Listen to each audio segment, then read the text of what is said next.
Yo, what's good, family? I want to thank y'all so much for coming out to the Inspired House.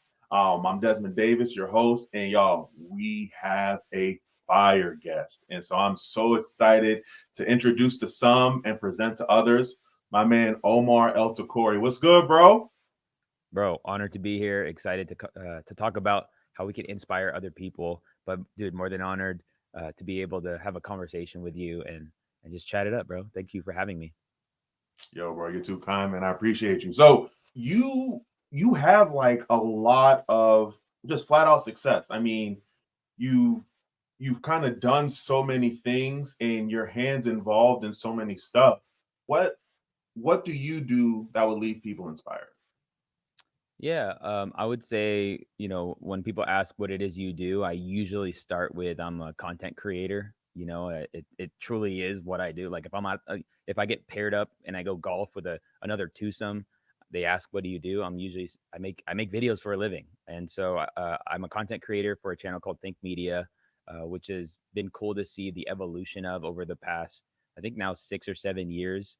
First started with founder Sean Cannell, and I just started shooting and editing his videos. He just needed some help. And then around 2018, he asked me to get in front of the camera and start teaching. And now I didn't know that those videos would grow over time and I'd meet so many people and become who people know me as, which is the content guy online. But I always like to say I'm a content creator. And then I'm also a coach and consultant for entrepreneurs.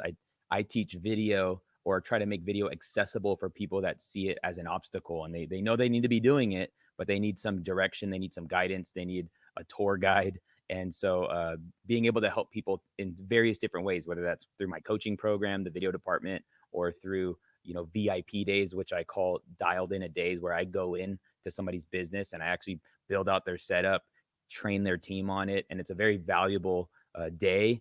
But just helping people get there, and it's been honestly a joy. And then in addition to all of that, I know most people would kind of just stop there. Also a community pastor at my church, City Light Church, which was planted by my pastors Jabin and Shannon Chavez here in Las Vegas a little over All right. 5.5 years ago. And so on top of making videos online, which is really great if you value your time or if you want to do a lot of things, making videos for the internet multiplies your time, because once you put it out there, now I can do other things. And so maybe those other things are doing coach calls or interviews like this, but also other things are building our small groups ministry for our church, which, we have at this time, we have a little over 122 leaders leading small groups, over 75 groups offered for our church.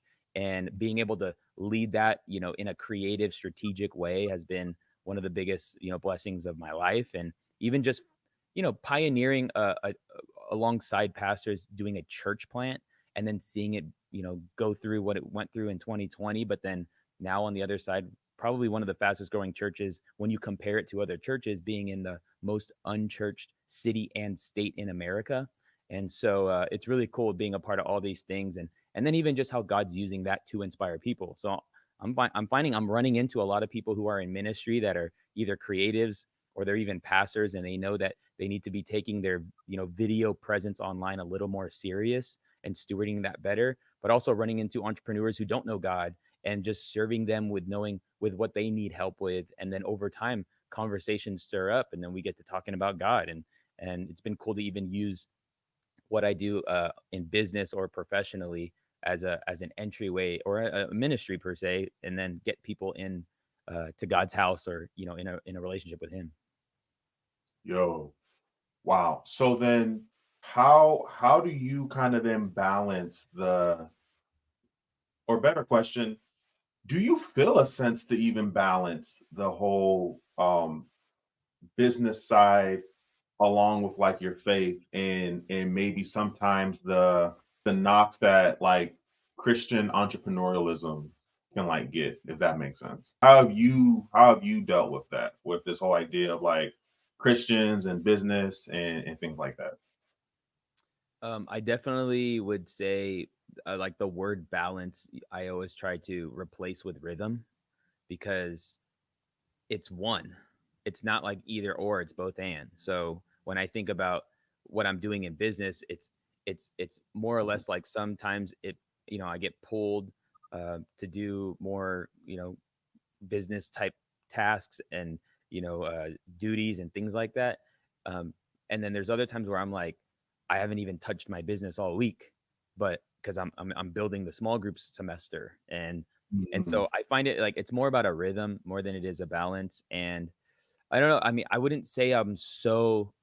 I think because I see it as one, I'm not torn, And also, I genuinely feel called to what it is I'm doing. So there's a grace. It's not like you know, I'm not like killing myself to make things happen. I still have so much margin. I'm gonna pick up my daughter later today and take her to the park after school, and then we're gonna have dinner together as a family. Like I'm not.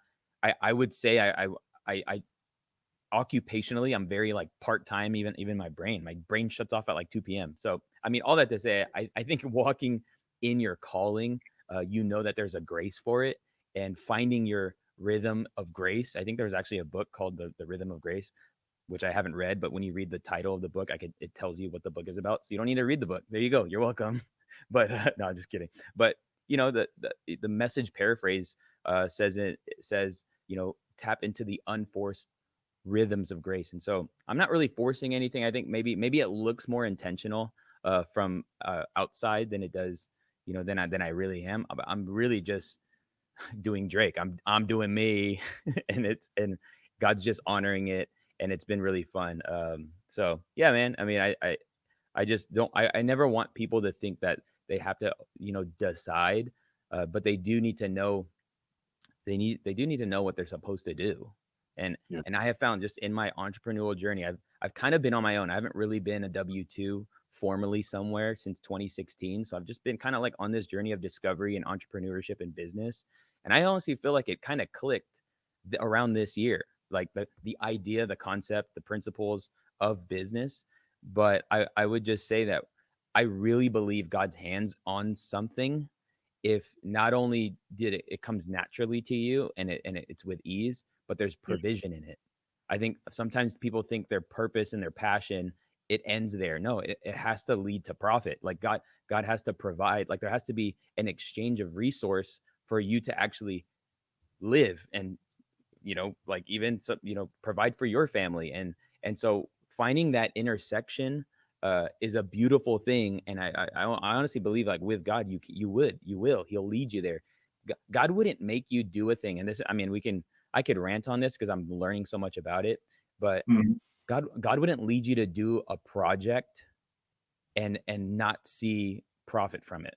I'm just gonna Yeah. be straight. Maybe some people will disagree with that. If you disagree with that, then good luck. I hope I hope somehow there's magical checks that show up at the door and that your work isn't traded. It's so clear in scripture. There actually is a proverb. I believe it's 27:17 where it says the farmer who sells his grain is blessed, but he who holds it back is cursed will be cursed in the end. So the person that's like not selling the thing that they're supposed to give to the world it's like a curse because you're gonna you're gonna burn out. You're gonna have to work a job that you don't enjoy. You're gonna have to, you know, like do something you don't want to do ultimately, in order to try to make this God dream work. Like if it's a God dream, God's gonna provide for it. So I mean, I would just say all that to say like finding that intersection is really key for your life. That's amazing. And so you talked about going at the rhythm of grace. At my church, my pastor would always say, "Where God guides, He provides." Right. And so with That tells that's legit. I believe that, and so if there isn't provision, I would say he's probably not guiding you down there. You know what I'm saying? Like that just be straight up. So like if you don't see the provision, people, whatever. People tend to over spiritualize, but continue. Yeah. no, but I think that's interesting because I guess my follow up would be for those folk because where God guides, He provides, and I agree with that. What are your thoughts then on kind of those businesses or that business idea that sometimes you're not going to be like profitable from the get go? Because I think sometimes somebody might take what you're saying and run in like absolute, where it's like, if I don't see money within the first month, this just isn't it. Hey, family, it's Des. I had to pause the conversation for a second because I needed to ask you a quick question. How confident are you that you will eventually reach your goals? Now, don't lie to me. I'm asking on a scale of 1 to 10. 10 being Desmond, I have a plan and strategy, and I'm constantly working towards that, so I know I'll hit it eventually. And 0 being Desmond, I don't even know where to begin. Matter of fact, let's take this a step further. If somebody was willing to invest $1 million into whatever your dream, whatever your goal is, but it was predicated on the fact that you had some type of plan, some type of vision, some type of strategy, would you get that money right now? Don't lie to me. You might be saying, Desmond, I know I wouldn't get that money because I don't even have a plan. I don't even know where to begin. And if that's you, I think I might have something special for you. I will be doing a free webinar. I'm going to teach people how they can create a brand, create vision and strategy for their life, for their profession, for the goals that they want to hit, and they're going to build it around their values. It's totally free. It'll be a great tool to help you propel into whatever you want to do next. And all you got to do is click the link that should be showing up somewhere on the screen. Or if you're listening via podcast, just click the link in the description. I'll see you there. I would say you have to kind of assess and look for how that would happen. So like if you're going in blind, you know, I like in business per se, like if you are in business or you're doing something because in your mind this is a business, there's no such thing as a business without a transaction. So even if you don't have the clear transaction yet, at least to know that there is a way of doing that, you know. I know some people start backwards in regards to or backwards in the sense that they go a little, they start too far ahead rather than thinking about the practicality of doing something. But Yeah. I guess it's kind of to each their own, but some people have journeys where, yeah, you build for a long time, knowing that you will ask eventually. You'll ask, you'll put out an offer, you will, you know, put out a service, or maybe you'll offer consultations. But I think if you're not thinking about the thing you're actually selling up front, then don't put in, I would say, what, make sure your work is unto something. You know, I think Paul talks about, you know, that his time in, I don't know if it's Thessalonica or his time in one of those church areas, that it wasn't without results. Mhm. So, and that could be, you know, results could be maybe for a season you're trying to build testimonials. So yeah, you're not charging. You're wanting to actually help people in a certain way or do service in a certain way so you can get people to leave reviews and stuff. But like ultimately, I think you should have something in mind on how does this actually make money? What is it that we're actually selling? What's the link leading to? What's the service we are offering? Because up until that point, I would just say, you know, you're dreaming, which is fine if that's filling a creative void, you know, because I like to golf and that fills a rest void that I'd like to take time and just hit the links. Cool. I just know I'm not going to make money golfing, you know, Mhm. but I get filled from it. So if we're talking business, I think there's always something to think about on how is this going to be profitable, or how is it going to actually profit if I'm building a for-profit business. So, I mean, Mm. yeah, I think it's just having the patience to know that the thing that you're gonna sell will eventually come. I actually can speak to this in the sense that I started taking my personal brand a little seriously in the beginning of 2022. So I would seldomly upload on my Instagram. It really wasn't anything. You know, I probably had around 8,000 followers until I felt like I'm going to take this serious this year. I'm going to post at least 5 reels a week. I'm going to share my thoughts when it comes to content creation and share my perspectives and things like that. And in 8 months' time, I was able to launch a coaching program and have a 6-figure launch because I had the patience to do the thing while I was figuring out the thing I was going to sell. So at the end of the day, I didn't think to myself, and I do feel like it was like a God thought. It was like, hey, focus on your personal brand. Um, and that was the instruction. I did know that all these personal brands are monetizing what they're known for. So that didn't have to be any different for my situation. Okay. And so I think that's really helpful of then looking at it from the perspective of going in, essentially having a God idea and then building a plan around that God idea and kind of working your land, right? And kind of working your field and doing what you got to do. And it sounds like you did that, albeit right, you're already, I would argue, fairly well known with being a part of Think Media, and then that opening up the doors, the work of like David Shands and the Social Proof podcast and all these other figures and stuff that now, like, it's not only that you know them, but they know you, and they're like, yo, like Omar is that dude when it comes to like media, when it comes to cameras, and when it comes to just video content. So then you did all the, so you're doing all these things, and hold, you about to say something? No, I was just gonna say that that picture it's not something I intended to do. Like all I intended to do was show up consistently. Like I produced 2 videos a week for around or over 2 years. And so the skills that get acquired from that level of consistency, you tell somebody to do that, they might, fall out in the Holy Ghost. I don't know, but like it'll be a lot for them. But I did it. Like I was able to, dial in a consistent thing where I wasn't really thinking about what I'd be known for. And I know a lot of people are like stuck with that, or maybe they get caught up in that. Like, I don't want to be known for that. I didn't know I'd be known for, I didn't even know, like, and I wrote this down in my journal the other day because I was in a leadership meeting with my pastor a couple days ago. And, a lot of people don't like consistency, but they like what consistency produces. Come Because on. when you look at consistency, it's not sexy, but what consistency produces is sexy. And so Absolutely beautiful. people see the fruit, but they don't see what took place when nobody was looking. Like, what videos am I making this week? Sitting in, trying to brainstorm a creative way, like all these things that build up to the point where, like, yeah, now in fruit season, in good fruit season, people see Omar as you're that guy. It's still funny when I hear that because I'm like, I don't leave a 5-mile radius from my house. I either go to Kyle Anderson's house to shoot videos. I shoot videos in my home office, or I come to my studio here in Las Vegas. And I don't really leave that. And my church is within that too. And then everywhere we eat is within that 5-10 mile radius. And then so it's cool, and it just shows the power of showing up consistently online. But it becoming that person, it truly, the only way to get there is through consistency. Hmm. I love And that. that's branding. Like branding, like I would say the greatest brand builder of all time is consistency. Like the greatest brand builder of all time is keeping your word, is just doing what you set out to do or said to do.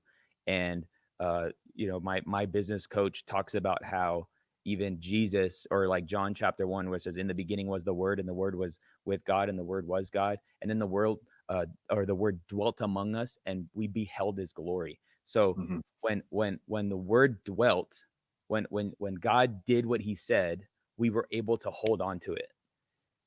When people don't do what they say, people can't hold on to it. People can't trust it. And then you know what you have to do as the person who says something and doesn't do it? You have to hide.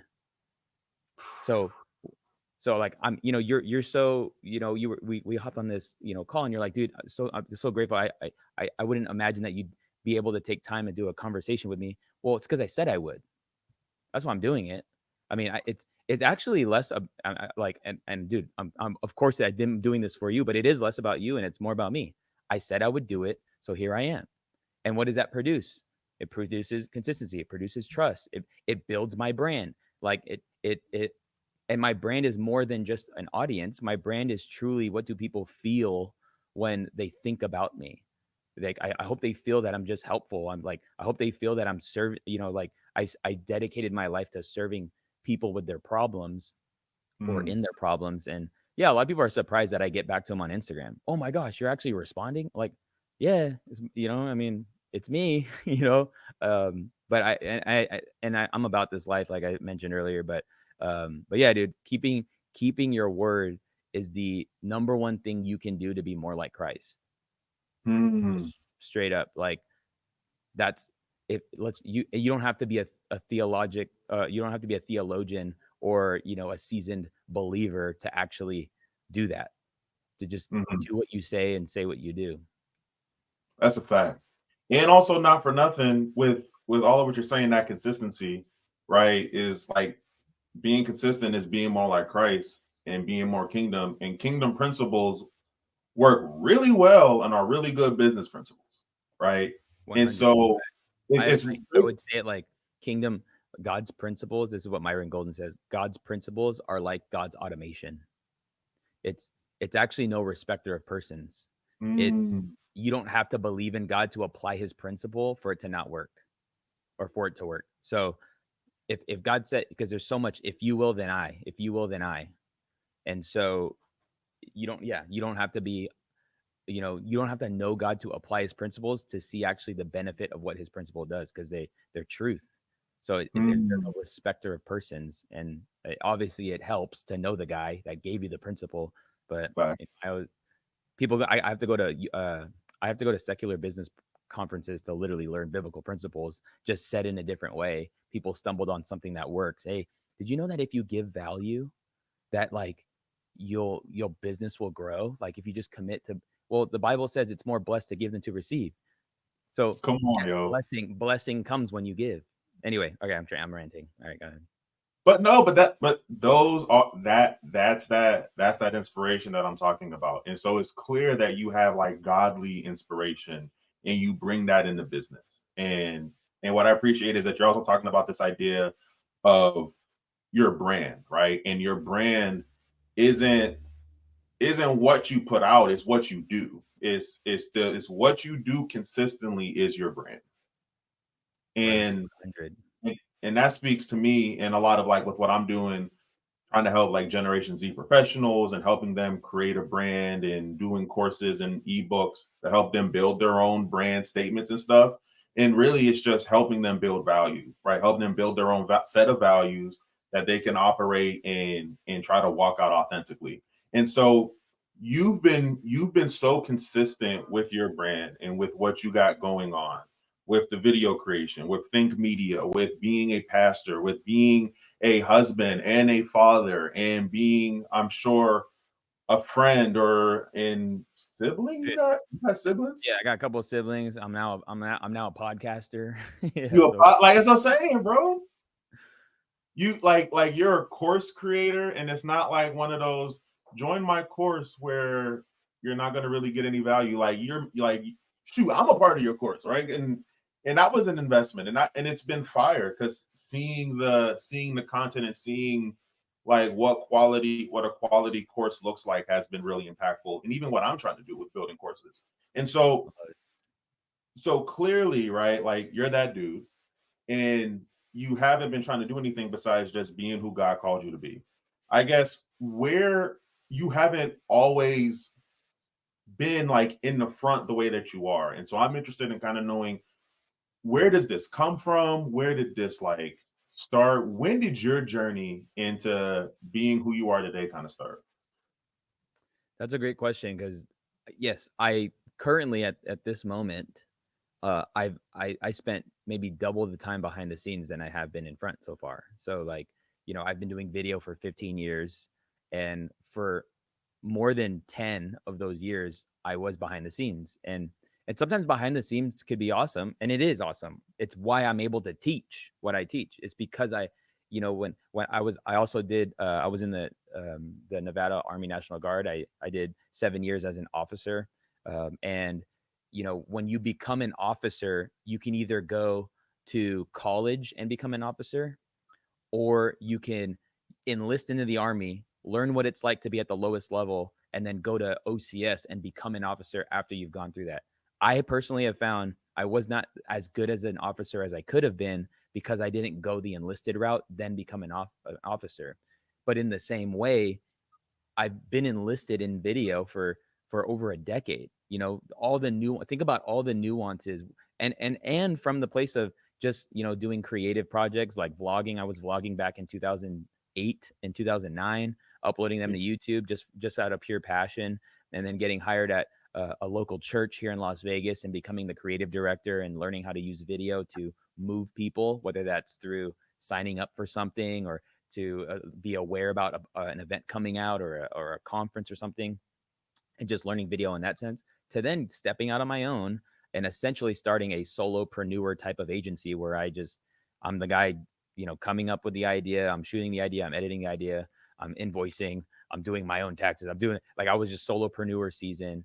And all these times, like in the times of me sitting in the back, whether it was in with my creative director role at a church, or it was when I was doing stuff for businesses and brands. I just felt a whisper. Honestly, it was just a whisper. It was and I feel like the phrase that the whisper, and I would attribute the Holy Spirit was saying, prepare yourself. So that was it. So what did I do? So then I just paid attention to communication.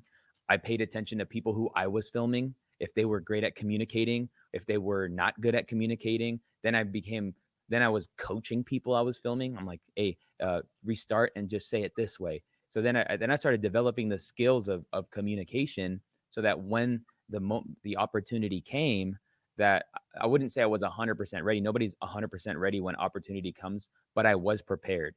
And something I've learned again from the mastermind I'm in from Myron Golden, he always talks about how Abraham Lincoln says, um, prepare yourself and perhaps your time will come. But Myron Golden says, whether you prepare yourself or not, your time is going to come. And when that time comes, it's going to either expose you or it's going to reveal you. And hopefully when that time comes, you don't get exposed. Hopefully you become revealed. And I believe that's what happened. I paid attention to what it was I was doing. I was thinking about when I was making videos for Sean and we were doing 8-hour film days. And then I had to go back home and edit all, 6 to 8 videos that we just shot. Or sometimes we go to CES, which is Consumer Electronics Show, shoot 13 videos in one day. Then I would go home and actually edit these videos so that I didn't have to think about it later. And it was already fresh in my mind so I can edit it faster. Like all these things, what I was building was, how would I do this differently? How would I teach this? If somebody had to do this as well, what would I tell them to do? And so it was taking the time. I mean, because I got the instruction to prepare myself, which I believe, like, as I say that, I'm sure some people are resonating, like, dang, I feel the same way. I feel like I'm in a season of preparation. Well, the number one thing you should do when you're in a season of preparation is take time to think. Like, think about what it is you're doing, and even more so, think about how you are doing what it is you're doing. And the thoughts that the compound interest on my thinking life has truly benefited me, because at the end of the day, the intentionality goes to the person that thinks about the thing.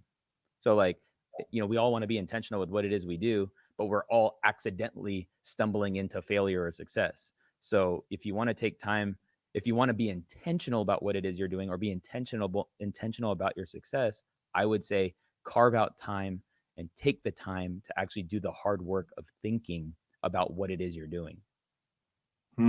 Okay. So then if we're taking the time of being intentional and thinking, what are like what are some things, I guess, that you think about, or what did that here's the question.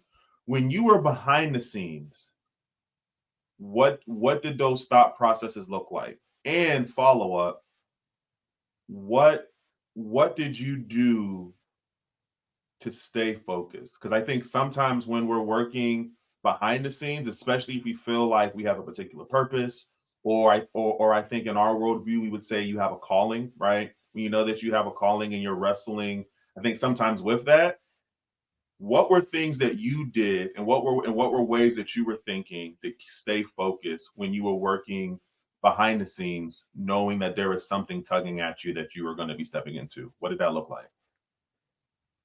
Yeah, speaking for myself, I would say at the end of the day, I always enjoyed what I did behind the scenes, and I actually still do.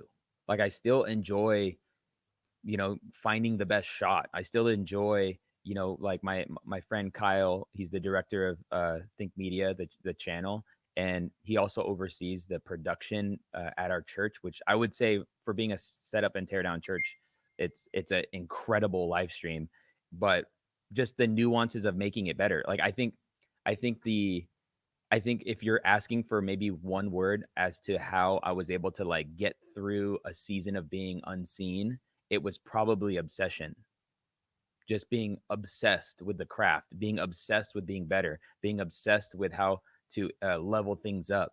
And I would say the obsession, I would say is natural. Like I still got fulfillment from being behind the scenes, or I still got fulfillment from doing projects and or even being unseen, because at the end of the day, what I was able to produce actually gave me fulfillment. So like when I would put together a video and it would get the okay to be released publicly, I'm like, dude, that's awesome. You know, when I would get the response from a client that says, "Oh my gosh, how are you done with this project?" Or like, "How did you finish this edit so quick?" Or whether I shot a wedding and it took a couple days to get their edit back, because I was so obsessed with actually the craft, I feel like that was, if anything, kept me busy, if that's one way to put it, or kept me occupied. That's kind of probably, I would say, like, let your obsession keep you occupied while you're waiting for that season of opportunity to come. And so, or moment of opportunity. And I would would say it was that. A- and then I mean, and knowing that when there was times where I was like, man, I could probably do this, or I can do this better, or what, in any vertical, because even sometimes it was in the church vertical. Because my first the church I used to work at, even though I had a desire to teach and preach and even lead from the front, and I would even say a lot of the times it's not it, and it sounds kind of like self-serving, like, I wanted to preach, but if God puts a desire in you to be seen, number one, you should steward that desire when you're unseen, so that when you are, your character lines up with those moments. But I would just say, I never had an opportunity to preach as a creative director at a church.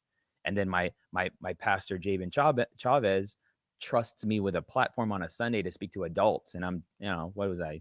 Maybe I was 28, 27, and at the time, and I preached my first sermon on a Sunday to adults, instead of a lot of people getting their start. And I was so involved in youth ministry, but when that time came, you know, the preparation, the obsession, that all aligns, and it becomes a confirmation when that opportunity comes.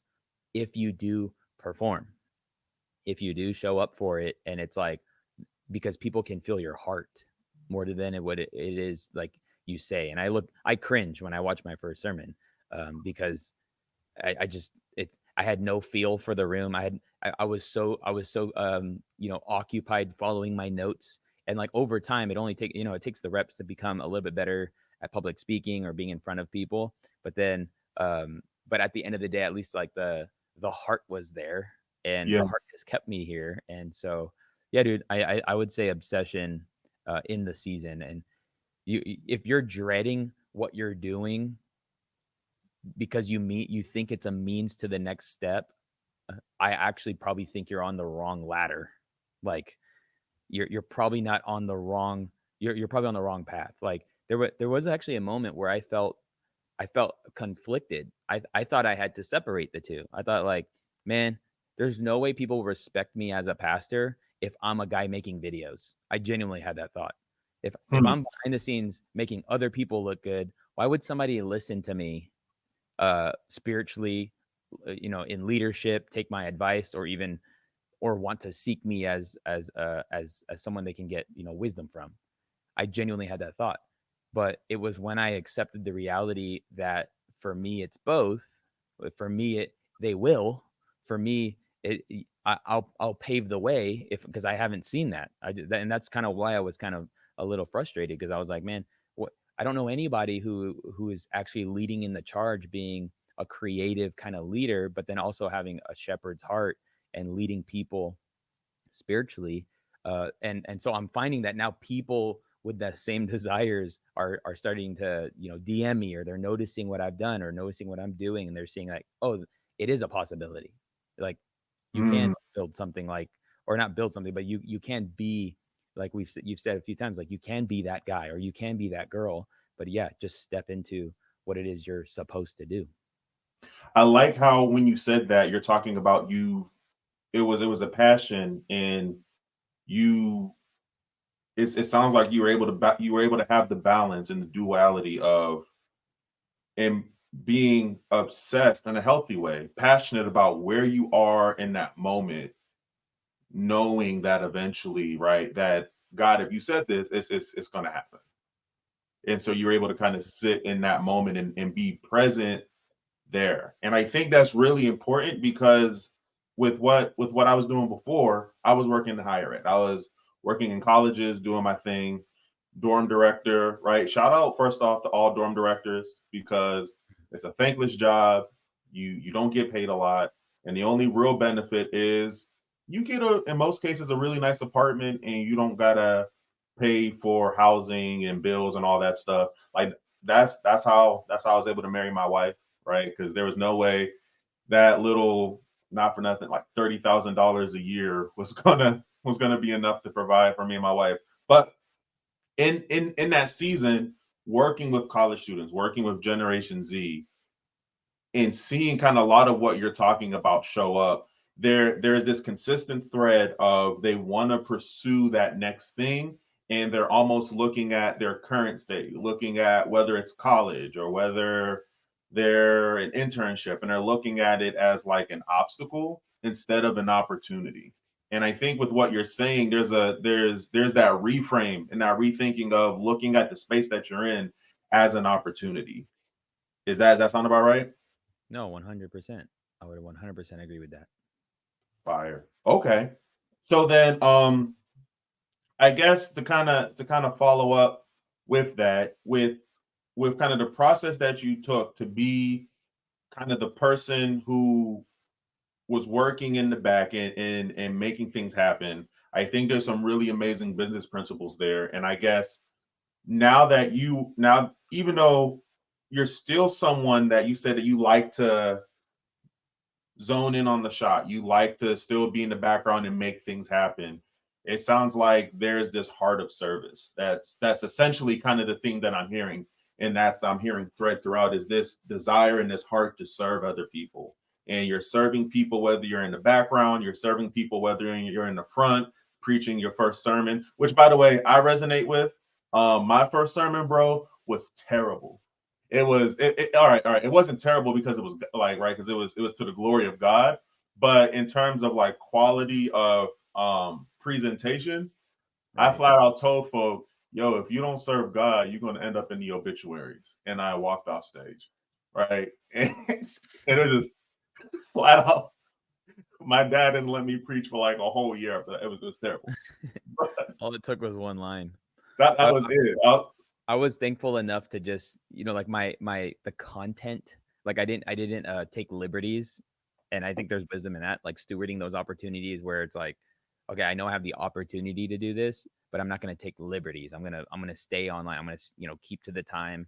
I'm going to stick to this. There's something about just sticking to the script for a season. And then what happens is the trust, you earn the trust to be more let go, to do more of you. But Yeah. I think we see people at a place where they're in the place of doing them, and then we see like, okay, so if them give me the okay to do, then I could do me. And it's like, no, no, no, do what they say to do, and show them that you're a good listener. Show them that you follow instructions and you pay attention. But yeah, it's funny. I mean, I cringe at my old videos, like just my haircut. I was like, I was like, babe, why'd you let me get this crop top haircut? Like I at the time I thought it was cool, but like now I have all these videos on the internet on YouTube with hundreds of thousands of views, and I have this weird crop hair, and my beard was crazy and not kept, but it's good to like see those, and I mean, still people find value in it somehow. But yeah, dude, I think there's so much to say there. And I think the word, I was saying the word sell earlier in this conversation, like you need to sell something. And I know selling has a negative connotation, which it Mhm. sucks. It sucks that selling has a negative connotation because everything we are doing is because we bought something because we were sold it. I'm using a camera because Sony sold me this camera. I'm using an Apple because Apple sold me this camera. I'm using this microphone because Shure sold me this microphone. And then, but when it comes to the believer's interpretation of what selling is, it becomes negative. But yeah, you said it. Selling is serving. Like Sony served me by selling me this, hassle-free camera that allows me to just use it as a webcam with a USB cable.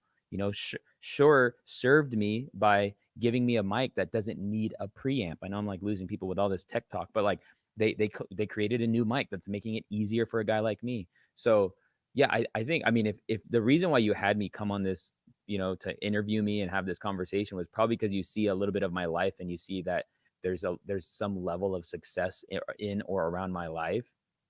I would say another word for success is you've achieved a level of greatness. And I'm not saying I'm great, the GOAT, LeBron James. No, I'm not saying like I'm great in that sense, but literally the Bible says if you want to be great, be the greatest servant. And Mm. there's a direct correlation as to somebody when you look at them and you're like, dang, they are great. They're great at what it is they do. They're great at who they are. They're like there's a subconscious thing that you do with people, quote unquote, like me, who you're like, man, they're at a level of great in any capacity or whatever. But literally, the formula for greatness is truly service, and you can also interchange the word service and sell. Like when you put yourself out there to serve others, and then Yep. you could also use your service to sell a service, or you get compensated for a service you provide. You do that over a long period of time, you will be great. It's so funny because I used to think what actually I'm known for. Even I have moments when I'm like, dang, people just know me as the camera guy or the tech guy or the content guy, and I'm so much more than that. Like I have these thoughts, like I'm just so much more than that.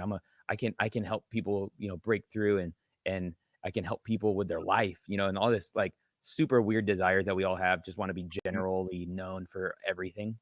Yeah. but but but sticking with the thing that I'm truly gifted in and good at, and seeing how it's helped people. Like yesterday I did my VIP service with somebody in California, and he literally looked at me. He's like, Omar, I've been in business for a very long time and I would consider myself highly successful, and this, what you do with this offer you have, is probably one of the greatest like offers I've ever seen in my life.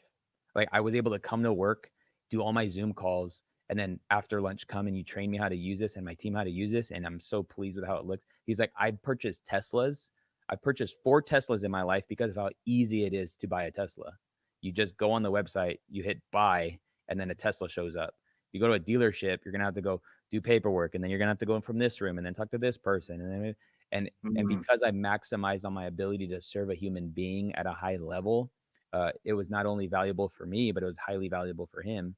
And what he does with that service, could turn into whatever he wishes or hopes to do. But all that to say, at the end of the day, if you could just serve people in a high way, um, you will see success. You will become great, and that's the aim. The aim is to serve people, please God, and I think if you just stay in that lane, God would reveal the things that you ought to do, the things you should do, the next step, the one step you need to take in your journey, and over time you'll look back and say, well, then people will point at you and say you're that person. Um, it's really cool, and I'm super grateful, and I think more than anything, I just don't want people to miss that. To see, Mm. don't see the fruit.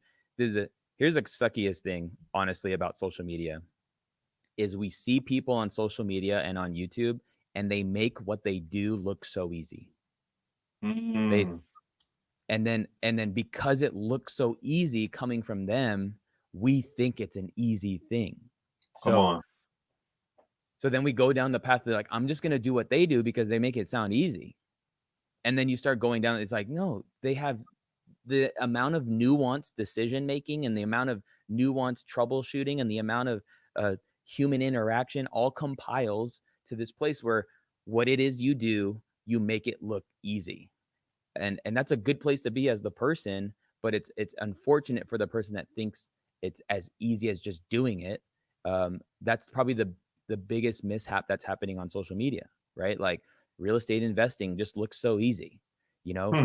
Um, you know, building out a setup to create videos and just make videos. Omar, you just make it look so easy, and then people go and start buying stuff on Amazon. They're like, how do you actually like record this stuff? Hey, I bought exactly what Omar said, but it does not look anything like it he said it looks, or whatever. Like Mm-hmm. because over that, I mean, 15 years, I'm able to make it look easy. And Yeah. so just I think there's just a wisdom there to just know that when somebody makes something look really good or really easy, like somebody I like following right now is one of my favorite follows is Alex Hermosi, and Yeah. the way he can communicate business and principles and ideas, and even just like the way everything, like the way he released the book, like everything he does, he just makes it look so easy, and then he makes it so simple, and it makes people feel like they need to do the thing, right? They need to put out the content like he does, or like they need to go ahead and write a book. But it's like you go down, it's like, no, this dude had a decade of unseen failures and a few successes that have allowed him to be able to communicate it. I asked him, because he actually uses my studio from time to time. He lives in Vegas. I asked him, like, dude, you're a phenomenal communicator. Like, who's your go-to people that you like learn communication from? He's like, Omar, like, I don't read books, and I don't watch other people's content. I just think about how can I make this more simple for other people? And I think in turn it comes out to be good communication. But I'm just trying to legit speak to a third grader with what it is I've learned. And I'm like, what a guy, you know? He just That's the fire. the reps has replaced his need to have to go out and seek that information. Because okay, and to bring it full circle, would you say it's because, like you were saying before, he was obsessed and passionate in his season when he was by, let's use the phrase, the behind the scenes, because ultimately that's what I'm hearing is like, if you want to master something and if you want to be dope at what you do, there has to be this obsession with the reps, this obsession with the behind the scenes, like you've done, right? And that's what makes it easy. It's not that it, because I thought it was easy, bro. When I was watching all the Think Media videos, and I'm like, shoot, okay, this is easy. And then I would buy random stuff, and I'm like, and like you said, you are really approachable via like Instagram, at least. I messaged you, and I'm like, yo, you don't know me, but in your video, you said buy this. I did. What do I do? And I just shot it like, we'll see if he answers. Sure enough, you're like, yeah, bro, I didn't tell you to buy that. I'm like, oh, okay. Let me go back and get the right Sony ZV. And you made it look so easy. And then in the process of studying more, being a part of the course, learning and doing all these things, it's making it a little bit more easier for me. And it's made me more obsessed with those little things. And so kind of what I'm getting from you, and I think for our audience is, in whatever stage you're in, when you're starting, when you're serving, to be obsessed in those moments and get those reps. And I would say, to kind of add on as like a yes, and you found something that was giving people problems, right? Video, technology. You found that, and the thing that was giving your audience problems, you made that your focus, right? Like people would say, like one of David's greatest successes was he tormented the thing that was tormenting Saul, right? So Saul was getting tormented by demons. David playing music tormented those demons, got them demons up out of there, and literally freed up the person who he was serving. And I think in what you're saying, that's what I'm getting a lot is you find whatever that trouble is that your audience has, and you make that trouble your number one enemy. And it sounds like that's exactly what you were doing. Does that sound about right? It's exactly what I'm doing, and it's exactly what Jesus did. I actually Jesus knew in the back of his mind what people needed. They needed salvation. They needed the forgiveness of their sin. But he knew at the front of people's mind, they needed help with their problems, with their immediate pain. Yeah. And Jesus never addressed immediate pain with eternal salvation. He That's addressed immediate pain with addressing the immediate pain. So I actually believe it's a biblical and strategic business model to help people with their immediate pain. And then when they're like, oh my goodness, you helped me, you healed me, you fixed it, it works, whatever that may be in whatever capacity, that then the next step is like, now what you really need is fill in the blank. Now what you really need is a social media strategy. Now that your setup is good, like you actually need to know what videos to create for your business. Like now what you need is, purpose behind what it is you do. Like I know we were just talking about cameras and tech, but like, dude, if you're making all this money, you don't know what you're doing, like ultimately, like let's have that conversation now.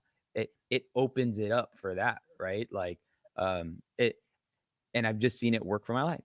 And I think I actually get frustrated when believers skip that step they actually skip the step of being most helpful for human beings to going straight to the punch. And it actually is turning off people from accepting the things of God because of the, like you said, because of the way it's presented or the way it's, packaged. So like you can go on the strip right now and there are people that are holding signs that say, if you don't believe in Christ, you're going to hell. I believe that statement. Like Hmm. I believe that if you don't know who Jesus is and you haven't received him as your own personal Lord and Savior, then yes, you might spit. You're gonna friggin'. I know we're here. Here we go, like an hour in. Like I'm sorry, but that's why you should know Jesus. I hope that feeling wants you to make yourself know Jesus. However, the way it's presented is not desirable. So Hmm. I would say ultimately the goal in business and life and ministry is not to be right. The goal in business and in ministry and in life is to be effective. And there's a difference. You have to really think about your approach. You have to really think about the people you're actually helping. And you'll find more success with helping people in any vertical if you actually help people. Hmm. So the most effective way to be effective is to serve and be helpful. That's it, man. That's how I got here. That's how I became that guy. That's fire. Okay. All right. So I got so many more questions, but I don't want to go over the hour. So with kind of closing thoughts, I think for our audience, I hope that they're kind of getting this trajectory of there's been a consistency of being passionate and serving and helping. And whether you're an entrepreneur, whether you're doing a 9 to 5, whether you're in school, whether you're working at your local church, whether you're working at your local community center, if you have a desire to want to be successful and impactful, there needs to be a level of passion. There needs to be a level of service and willing to be helpful. And I think that's ultimately what we're getting from you. And it's so powerful because it's so simple. And that's what makes it so difficult, where there is no easy way around it. There is no, these are the 7 methods in this, right? Like salvation. It's like, yeah, it's real simple. Surrender your life. And I think sometimes that can be the challenge where it's like, well, there has to be something else. I can't do these many. Nope, your life. Well, what about my car? Car's cool, but also your life. And I think the same goes with this business aspect of just if you want to be successful, you have to be helpful. You need to be passionate and you need to really be leaning in whatever that season is. And so I love that. I guess as we kind of close out, what do you you're doing a lot. And I know I have people in my audience who are really trying to get their setup dialed in. They're really trying to tap more into purpose, trying to tap more into figuring out what their next steps are. Because a lot of my people are in like transitional seasons. And so, what things do you have coming down the pike, or what things do you have offered that would maybe that my audience would be really interested in? Yeah, I mean, I would say there, I have so much community service content where you could consume all this stuff, whether it be I have a podcast called The Department where, kind of like this, I interview people who are just really good at what it is they do. I like to say we interview people who are killing it in their department. And then I also post videos on Think Media, so you can learn there. But if you really want like access, mentorship, coaching, I would encourage you to check out my coaching program, which is I think a steal. It's a year of coaching for $2,000. And I did that because I understand that people are on a journey when it comes to the content creation piece. You might be, first wanting to get good at your phone. So, you could join the program and learn how to really maximize what you can do with your smartphone.